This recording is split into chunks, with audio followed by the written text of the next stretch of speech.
Magandang araw sa iyo, Tito Makoy. Ako si Marlon, isa sa mga masugid na tagapakinig sa iyong channel. Ang aking kwento, Tito Makoy, simpleng kwento, simpleng karanasan, ngunit naisip kong ibahagi dito sa iyong channel. Alam mo, Tito Makoy, nakaka-relate ako sa mga nabasa mong kwento tungkol sa pag-ibig, yung sekretong relasyon ng pareho, lalaki. Sa mga matalik na kaibigan, nag-umpisa. Kababata o kaibigan mula pagkabata. Ako kasi, Tito Makoy, dalawang pag-ibig ang dumating sa akin. Kapwa ito sa mga kaibigan ko at naging kasama ko. Undeclared relationship kung tatawagin ko ang aking pag-ibig na naranasan. Alam niyo po, tama ang sinasabi ng iba na first love, mahirap malimutan. Eka nga, first love never dies. Ang unang karanasan kadalasan nananatili at malaking impluensya sa buhay ng isang tao. Sa aking panig, Tito Makoy, totoong-totoo ang kasabihang ito. Tito Makoy, maituturing kong ang first love ko ay ang aking kaibigan at ang kababatang si Jonel. Kami ni Jonel lumaking magkababata, magkalapit ang bahay, hindi na kami magkamag-anak. Sabay kaming pumasok ng paaralan. Magkamag-aral mula grade 1 hanggang grade 6. Maging noong mga bata pa kami, minsan nag-aaway kami, ngunit pagkatapos ng away, magkasama pa rin kami. Sa eskwela naman, kung merong nang aaway sa akin, si Junel ang tagapagtanggol ko kasi, Tito Makoy, mas matapang siya kaysa sa akin. Ito na ang kinalakihan naming dalawa. Hindi mo kami mapaghiwalay.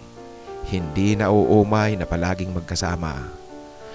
Kung walang pasok sa eskwela, ang ginagawa namin nung mga bata pa kami, nang titilador kami ng ipon sa Maynyugan at mga kasukalan. Ngunit nagbago at umigting ang aming pagiging magkaibigan noong third year high school na kami.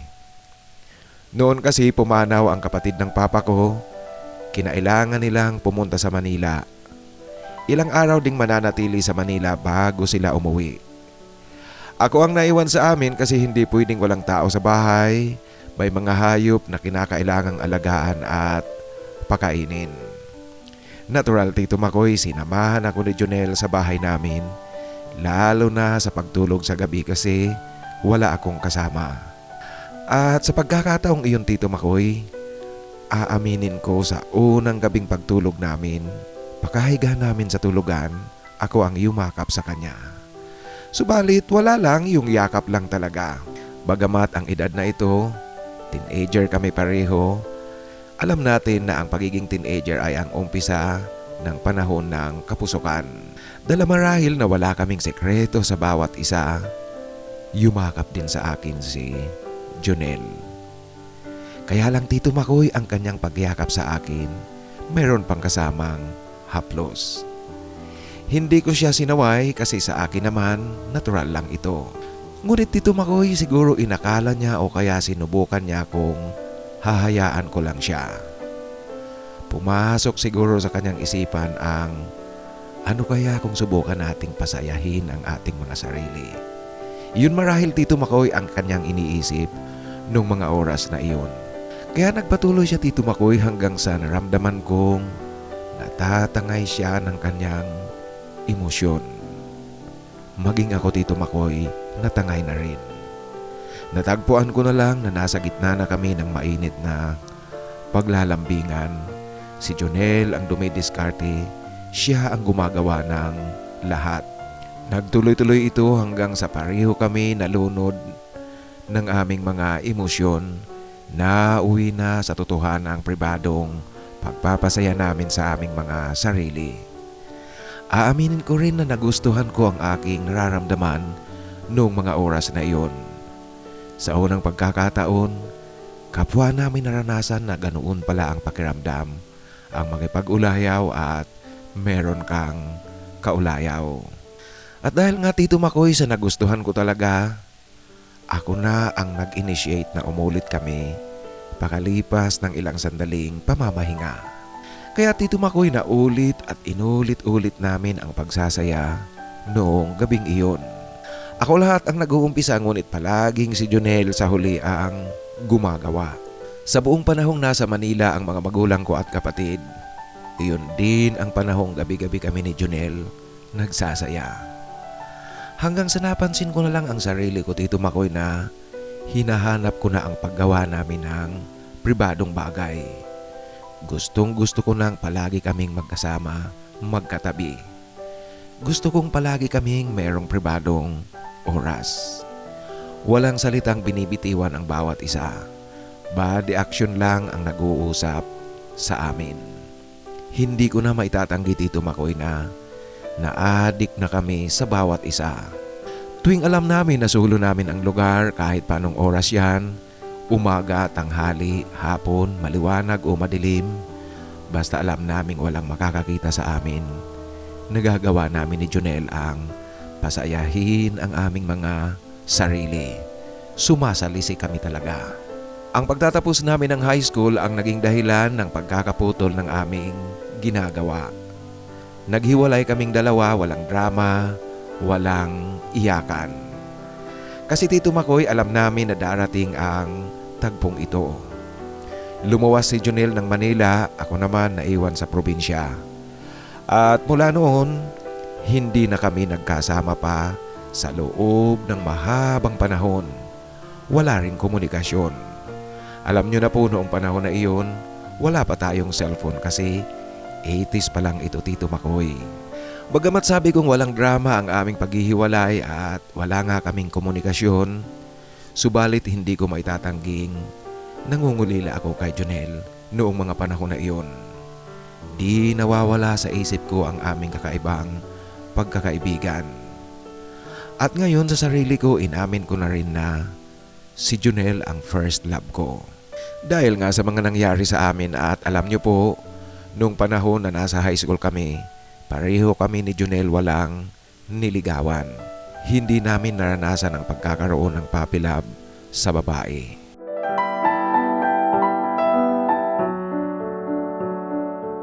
Sa pagpasok ko naman ng kolehiyo, sa lungsod ako lumipat, tumuloy ako sa boarding house, umupa ng isang silid. Common ang kitchen at merong kanya-kanyang CR ang bawat silid. Ito, Tito Makoy, ang boarding house na pinili kong tuluyan. Alam nyo na po, nakakadiri naman kasi kung common ang CR sa boarding house. At dito sa boarding house na aking tinuluyan, dito nagtagpo ang landas namin ni Rostico. Tiko ang gagamitin kong pangalan sa kanya. Nangungupahan si Tiko sa isa sa mga silid ng boarding house, kasama niya ang kanyang bunsong kapatid. Parehong pamantasan kami pumapasok. Magkaiba nga lang talaga ng kursong kinukuha. Naging malapit kaming magkaibigan ni Tiko. Meron siyang syuta ngunit nasa kabilang lalawigan din. Alam niyo po kasi, Tito Makoy, ang lungsod namin kung saan ako nag-aaral ng kolehiyo, ito ang Center of Commerce sa region namin. Kaya maraming mga nag-aaral dito buhat sa iba't ibang lalawigan dito sa aming rehiyon. Mula noong dumating ako sa boarding house at naging magkaibigan kami, pakakalabas ng eskwela, dito na siya sa aking silid dumidiretso. At madalas nga, Tito Makoy, sa silid ko pa siya natutulog kaysa sa silid na inuupahan nilang magkapatid. Minsan sa isang kaswal na kwentuhan naming dalawa, alam mo Marlon, hindi ko alam kung bakit tila na mamagnet akong palaging pumunta dito sa iyong silid. Iyan, Tito Makoy, ang kanyang nasabi noong nag-uumpisa pa lang siyang tumambay-tambay sa silid ko. Ngunit, Tito Makoy, ang nakakatuwa dito kay Tiko, naunahan siya ng kanyang bunsong kapatid na magtapos ng kolehiyo.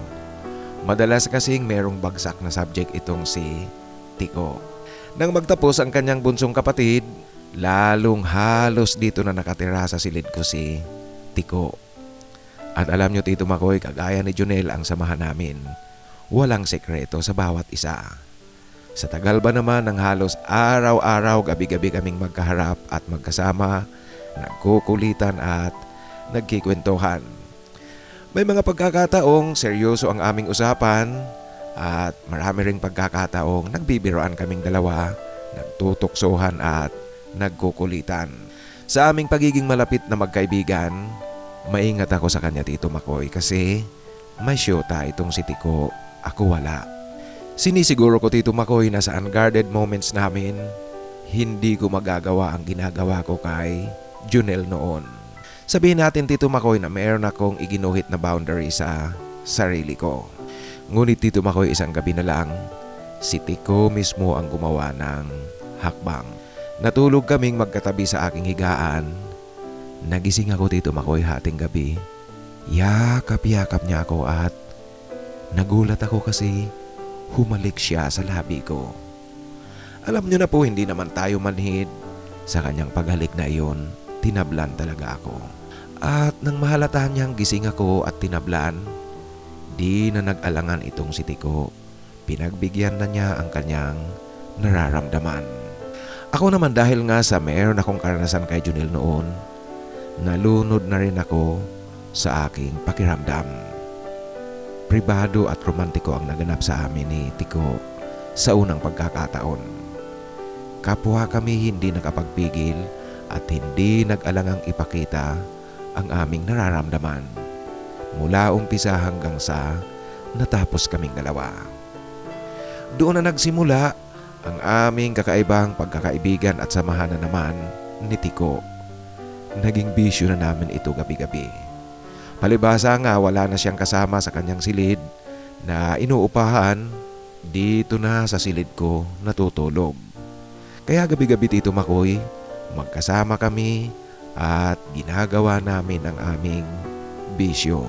Ang mga paglalambingan tuwing gabi hindi lang namin nagagawa kung umuuwi itong si Tiko sa kanila tuwing weekend.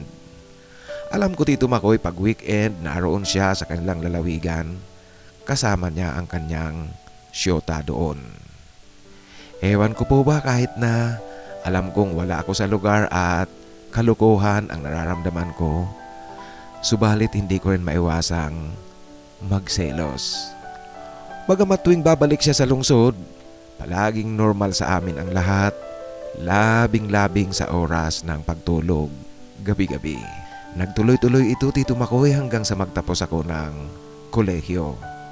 Si Tiko na naman naiwan pa ng isang semestre. Kasi madalas ngang meron siyang bagsak na subject. Itong si Tiko hindi naman siya bobo ngunit sadya lang talagang aligaga pagdating sa pag-aaral. Ako Tito Makoy sa buong panahon na pumapasok ako ng college, hindi talaga ako nanligaw sa babae. Dala nga ng unang karanasan ko kay Junel, tapos dito pa kay Tiko, ganap na wala talaga akong atraksyong nararamdaman sa babae. Kaya wala akong naging syota sa buong pagpasok ko sa kolehiyo at magpahanggang ngayon nga Tito Makoy, wala akong karanasan sa pagkakaroon ng syotang babae. Sa aking pagtatapos, nakahanap kaagad ako ng trabaho. Si Tiko naman ganoon pa rin kasama ko sa boarding house hanggang sa magtapos siya ng kolehiyo noong katapusan ng first semester. Sa kanyang pagtatapos, makalipas ang ilang linggo, umuwi siya sa kanilang lalawigan. Ang kanyang pag-uwing iyon Tito Makoy sa kanila, yun na ang naging umpisa at naging dahilan ng paghihiwalay ng landas naming dalawa ni Tiko. Sa paghihiwalay Tito Makoy ng landas namin ni Tiko, lumipat na ako ng tirahan. Kumuha na ako ng isang unit sa mga row houses sa isang subdivision. Niloan ko ito sa Pag-ibig. Sa panahong ito Tito Makoy, meron na akong sariling bahay. Masasabi kong tahimik ang buhay ko, maganda ang aking trabaho, matiwasay. Ngunit walang direksyon. Nagkakaedad na walang pag-ibig, mag-isa. Hindi naman malungkot na malungkot, subalit sasabihin kong walang kasiyahan at wala ngang direksyon ang buhay ko.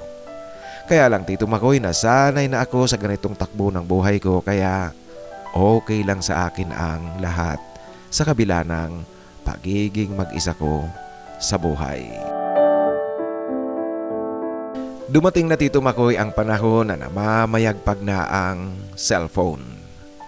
Makalipas ng mahabang panahon na walang komunikasyon, Biglang nakatanggap ako ng tawag buhat kay Junel. Nangungumusta ito. Alam niyo po, tuwang-tuwa ako nang tumawag siya sa akin kasi makalipas ang napakahabang panahon, hindi kami nag-usap. Ngayon lang nagkaroon ng pagkakataon para magkumustahan. Umuwi pala siya sa bayan namin at pagkatapos dumalaw ito sa akin sa lungsod. Noon ko nalaman na meron na pala siyang pamilya. 3 na ang kanilang anak ng kanyang asawa at malalaki na rin. Marlon, bakit hindi ka pa mag-asawa? Kailan ka na rin balalagay sa tahimik? Ito Tito Makoy ang tanong sa akin ni Junel na walang kamali-mali siya. Alam niyo po ang pumasok sa isip ko noon. Halos sagutin ko siya na, paano ako mag-aasawa? Ikaw ang may kasalanan ng lahat na ito. Ikaw ang nagturo sa akin at sinanay mo akong sa lalaki makipag-ulayaw. Tuloy hindi ko natakasan ang kabanatang iyon ng buhay ko. Ikaw na lang kaya ang ligawan ko. Tito Makoy, halos iyan nga talaga ang isagot ko kay Junel.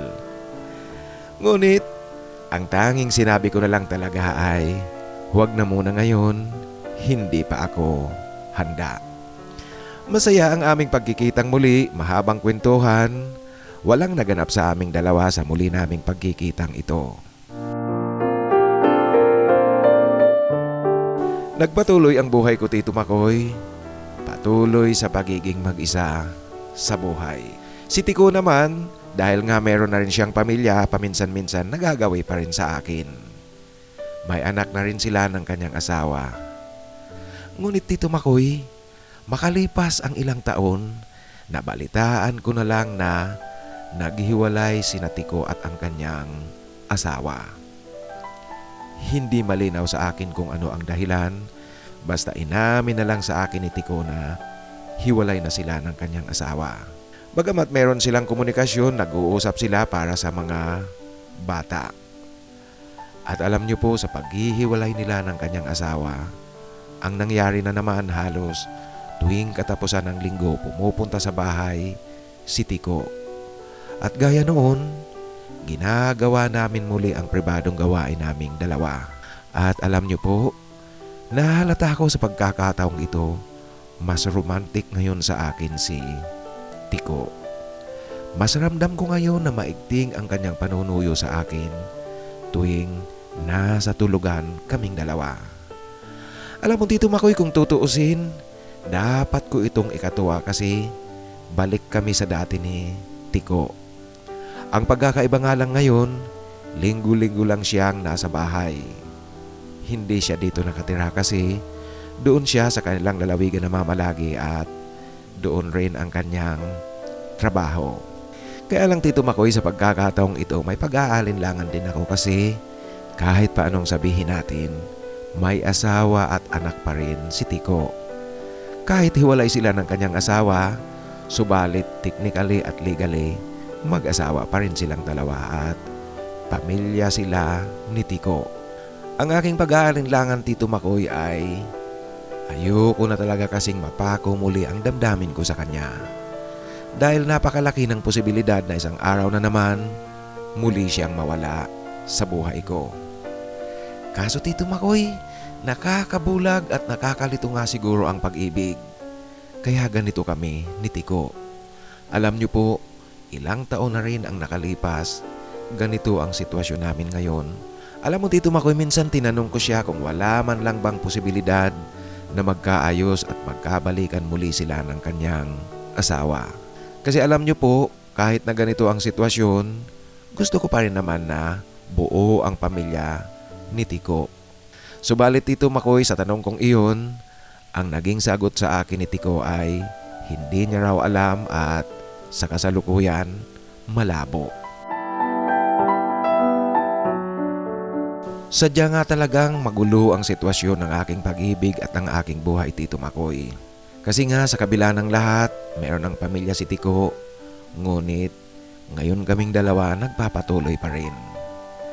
Kaya lang Tito Makoy, meron pang isang nakakabaliw na sitwasyon sa buhay ko ngayon. Kasi noong 2023, hindi ko inaasahang bumisita sa akin si Junel. Ang pagdalaw na iyon ni Junel ay bunsod ng kanyang pagbabakasyon buhat sa ibang bansa. At sa pagdalaw niyang iyon, Tito Makoy, nalaman ko rin na kagaya ni Tiko, hiwalay din pala siya sa kanyang asawa.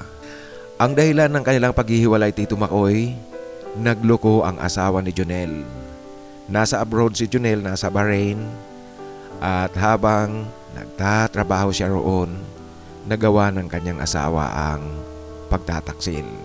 At nang malaman ni Junel ang pagtataksil ng kanyang asawa, walang gulong naganap, nakipaghiwalay siya rito.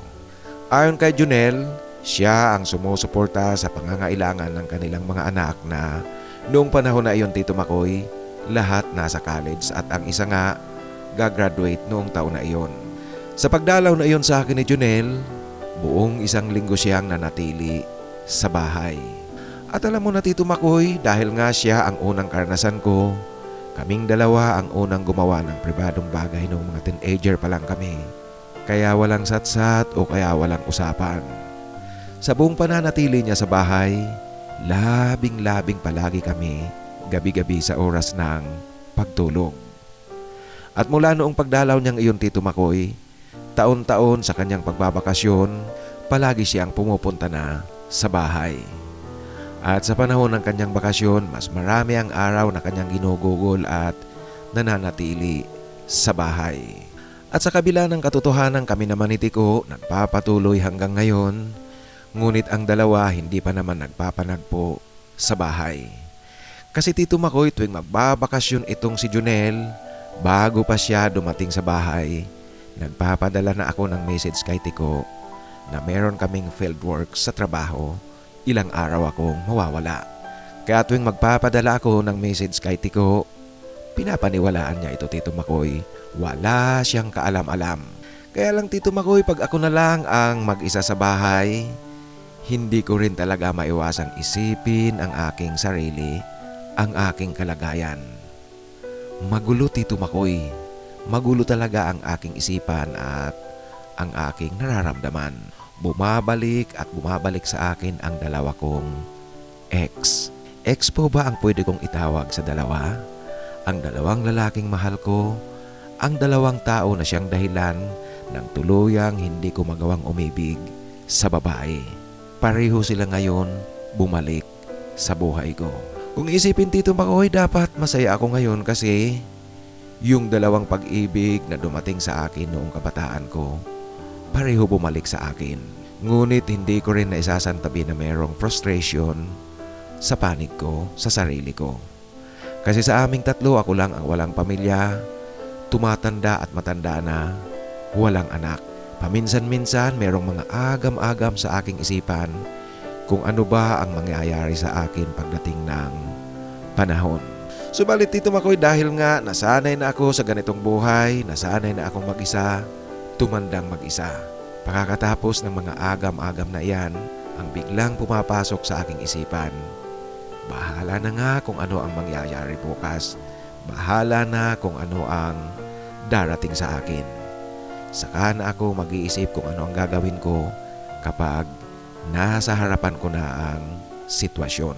Hanggang dito na lang po, Tito Makoy, ang aking kwento. Sana po kahit na magulo at simple lang, basahin mo at ibahagi dito sa iyong channel.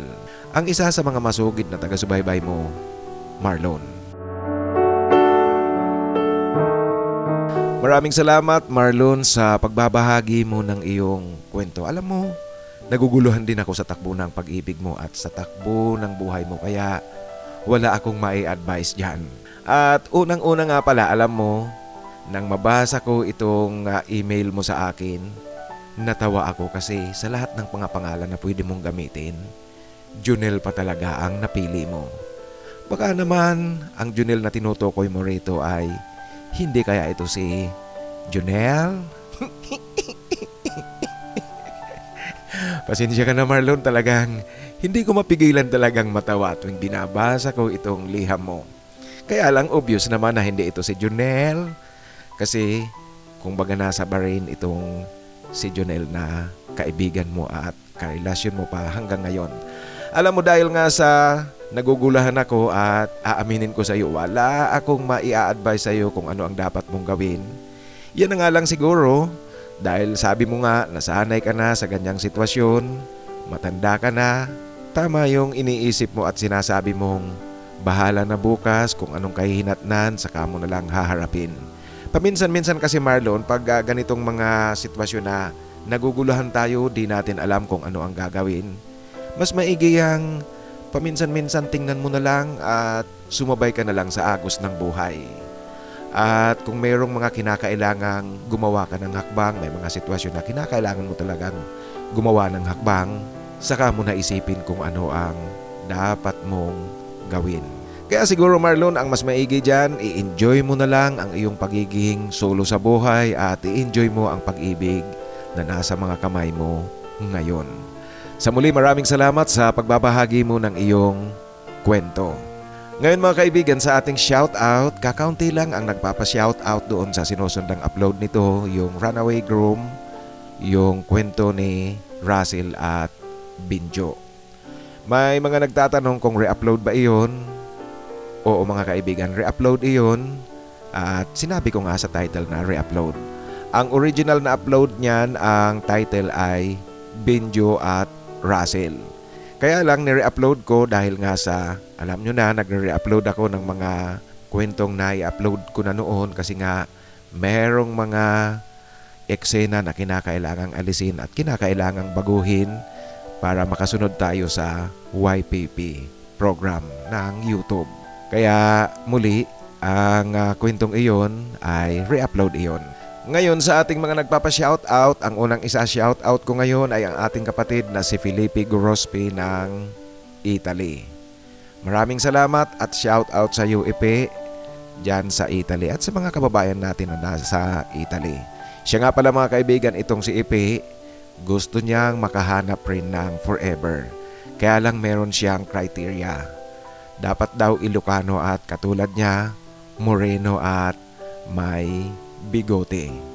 Bakit specific na Ilocano lang, Ipe? Okay naman yan. At least siguro Ilocano ka rin at mas gusto mo yung malapit sa lugar mo para siguradong napakalaki ng posibilidad. Ngunit sa kabila ng sinasabi ni Ipe na Ilocano at katulad niya Moreno at may bigote, binabati niya pala si Alvin Kalalang. Alvin Kalalang, kung nakikinig ka ngayon, merong pagbati buhat kay Felipe Gorospe. Batiin mo rin siya. Replyan mo ang kanyang pagbati sa iyo sa comment na isinulat niya doon sa sinusundang upload nito, yung Runaway Groom. Sa muli, Felipe Gorospe, shout out sa iyo, at Alvin Kalalang, binabati ka ni Felipe Gorospe. Ang isa pang kapatid natin, shout out kay Raf Fernando. Ito nga palang si Raf Fernando ay from Makati, Manila. Kaya special mention sa iyo, Raf Fernando. Kasi noong i-shout out ko siya doon sa sinusundang upload nito, hindi ko alam kung taga saan ito. Ngayon, taga Makati pala itong si Raf Fernando. Shout out muli sa iyo, Raf, at maraming salamat. Ang ating kapatid naman na nasa Alcobar, Saudi Arabia, muling nagpapa-shout out si Teodoro Arazola. Kaya Teddy, shout out sa iyo at sa mga kasamahan mo sa trabaho. At ang kapatid natin na nasa California, USA, si Timothy Gonzalez, shout out sa iyo, Tim, at maraming salamat. At ang ating kapatid na nasa Dubai, si Adon Adon Vlogs, shout out sa iyo, Adon Adon Vlogs, at maraming salamat. Alam mo, natawa ako doon sa comment mo doon sa sinusundang upload nito. Itong kapatid natin na si Adon Adon Vlogs, gusto niya raw marinig ang aking love life. Pambihira naman. Meron ka rin palang pagkamarites, Adon Adon Vlogs. Okay lang, pasensya ka na kasi natatawa talaga ako nang mabasa ko ang comment mo. Pasensya ka na sa tawa ko, ngunit yan talaga ang natural na tawa ko.